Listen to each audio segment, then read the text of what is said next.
there it is, Jack. Cool. It is cool. That's awesome. Look at the mountain. I can see, we can see the mountain.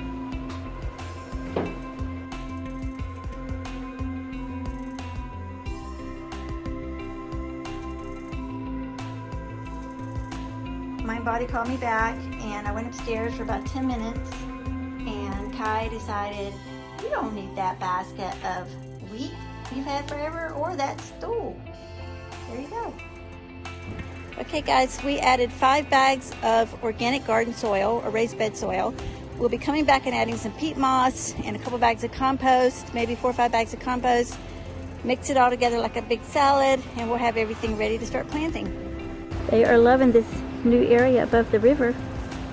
Hi guys, you're hanging out in the reeds. Is it nice and cool in there?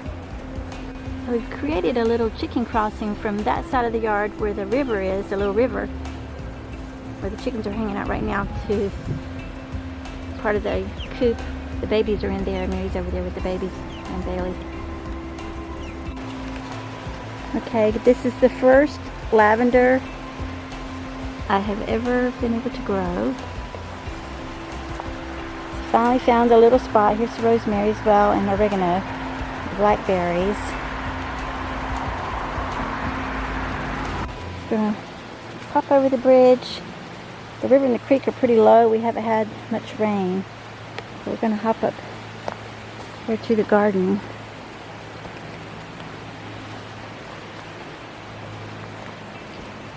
And you can see it's doing great, just like we hoped. Lots of sun. In the fall we're going to add another terrace on the other end. So here are the tomatoes, peppers. We just recently put these in. But we have some squash, yellow squash, zucchini, the little butternuts struggling a little bit. So we're pretty happy how these are turning out. And we really love these Vigo garden beds. They're awesome. And we do plan to purchase 2 more in the fall and extend the terrace out about the same length it is now. So it's going to be great. So we found a door for the greenhouse at an antique store in Lexington. It's about 45-50 minutes from here or so. And I rode home under the door. I'm not kidding you, but it was the only way we could get it in the car. And I have a funny video and I'll just insert that clip here. Okay, I'm videotaping that I'm riding laying down under a door. This is what you do when you go antiquing.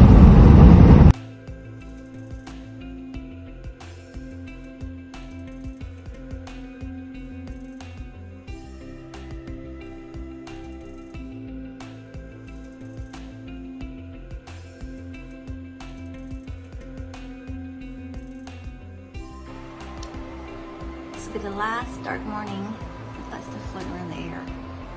Interesting, you can see that. And the clean air machine is right there.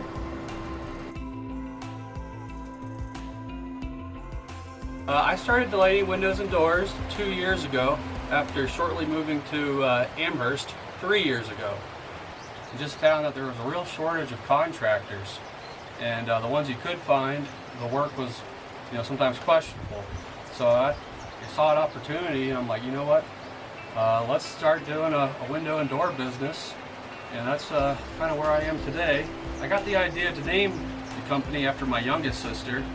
She used to love sitting by her bedroom window, and I'd always see her when I came home from school. She passed away a few years ago from a heart issue, but people say that you die twice. Once when you leave your body, and the second time, the last time somebody says your name.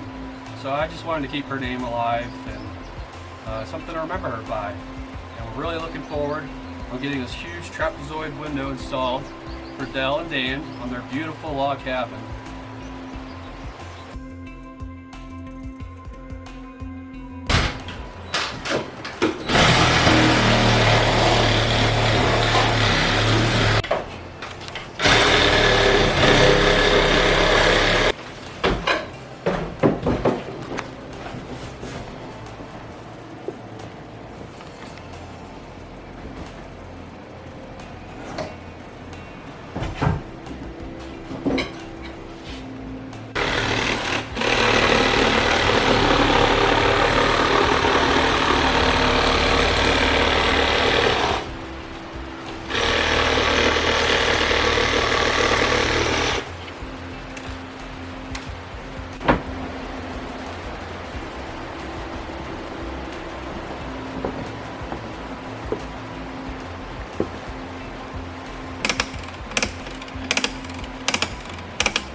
So wow guys, the window is in.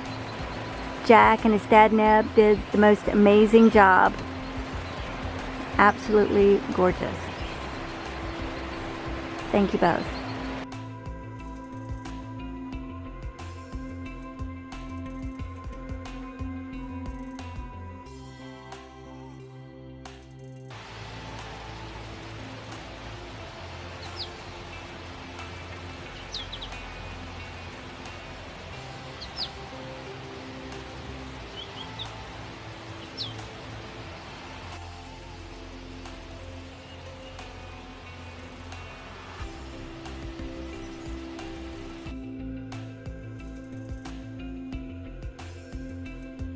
Really welcome. We're honored to have all of you.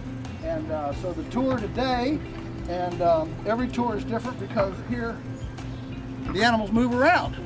And so today we're going to start with the broilers, and then we'll go up to the far barn, talk about the carbon economy, go over some turkeys, and then we'll go see the Millennium Feather Net, and then end up with the cows. And then the funnest part of the tour is we're going to come back down the road out there coming home, which I'm sure is illegal as sin with this number of people on hay wagons on a public road, but it's really fun to do one illegal thing a day. that just makes Only me one? excited. So I look forward to what is the one illegal thing that I can do today. So I'm going to bring a bunch of people with me today. Thank you all for coming. Let's start the tour. Yeah, so these are Cornish cross meat birds. They grow fast. We call them race car, NASCAR, high octane birds. And they start in the brooder. You're welcome to look in at the chicks there after the tour. Down at the house, it's the metal building right there. There's I think about 3,000 little chicks in there. They come out here somewhere between 2 and 3 weeks. And then they're out here for about 5 weeks until we process them at 8. The carbon economy. So here's the deal. In the wintertime, the soil microorganisms, and there are a bunch of them. In fact, there are more microorganisms, I like to call them beings. There are more beings in a double handful of soil than there are people on the face of the earth. Yeah, that's the right response. Wow. Okay. I mean, if I said more than people in Virginia, you'd say, that's amazing. More than in the U.S. Wow. Yeah, there are actually about 9 billion.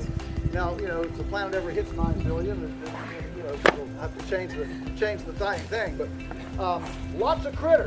The neat thing about this, Eric and I talked about, you know, where we're going to go today. I really wanted to come over here. I know it's a long way, but this shows that you can run this on pretty, you know, rough ground.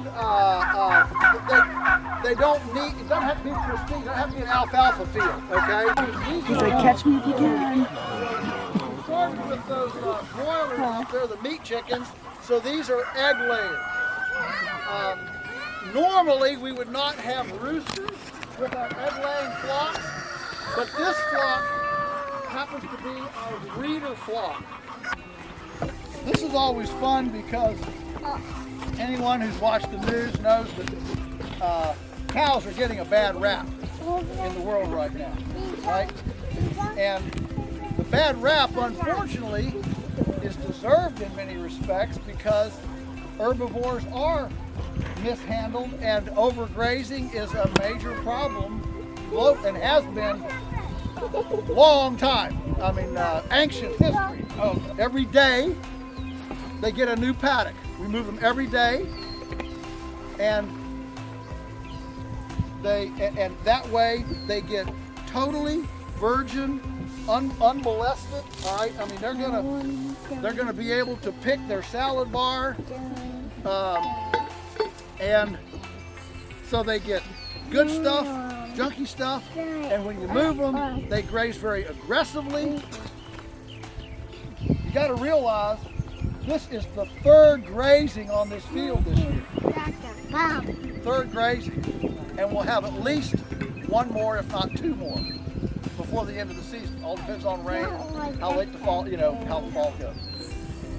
what I'm getting at is the productive capacity goes way up. The average farm in Augusta County gets 80 cow days per acre. That's a cow day is what one cow will eat in a day. So that means the average acre in Augusta County will support 80 cows for 1 day a year, or 1 cow for 80 days. Everybody with me? We average 400 cow days per acre. May the rain fall gently on your fields, the wind be always at your back, your children rise and call you blessed. May we all make our ecological womb a better place than we inherited. God bless you. Thank you for coming, and come back.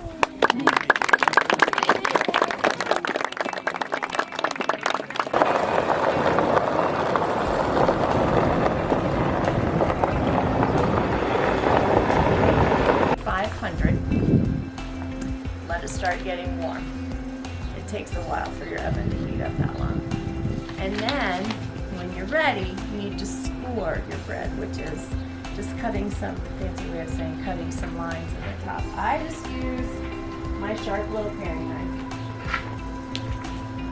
I don't know if this will do anything because it's not quite ready, but, and I mean, you can, there's all kinds of, online you can cut all kinds of things. Since this is kind of a rustic loaf, it doesn't really take very fancy designs, but once you get into it, you can try different kinds of loaves that will take a really fancy design. But I just kind of cut a few holes, cut a few lines in it.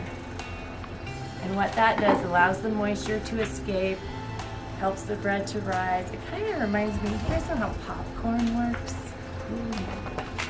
Oh, I love this. Popcorn works because there's a little bit of moisture inside every kernel, and when it gets hot enough, that moisture has to escape. It turns into steam, and then it pops. So that's what it is. Letting the steam out. It'll help rise your bread, and you'll have a nice airy crumb, which is the fancy name for the holes in the texture. So I like to make those. King Arthur, where this bread dough recipe comes from, has a good sourdough discard cracker recipe. You can use that. Pancakes, waffles, all kinds of things you can do with your discard. Yeah. So you need like that amount of flour.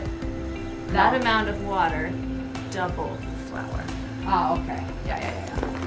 So for that milk, you need to throw away. Yeah. That amount of water and double flour. Yeah. So equal parts starter and water, double flour. Your discarded starter, could that be like gifted? Oh yeah. Like I'm going to give you guys some. Okay, yay. Okay. Yeah. Awesome. And people like to Yeah, they like it. starter. It's nice Yeah. too. Yeah, I put it on this to cool out of the oven. This loaf has been in the freezer, but I made it on a starter that had already started to shrink. Like it was already past full bubbly. But I was like, but I need bread. So I'm just gonna do it. And you can see like this is not as high as the other one, but it will still taste good. Yeah. Oh, one more thing I forgot to tell you guys about sourdough. Because of the bacteria in sourdough, in the fermentation part, it resists mold. It will not mold as quickly as our other traditional yeast breads.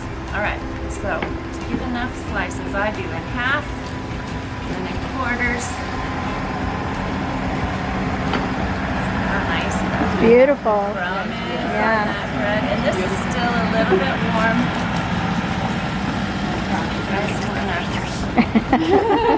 Grab a napkin. This is a clean knife. If you want some, I think you want some butter. Well, Kai's been working really hard to help us downsize, so I thought I would start documenting some of his efforts. And this is a pretty good one.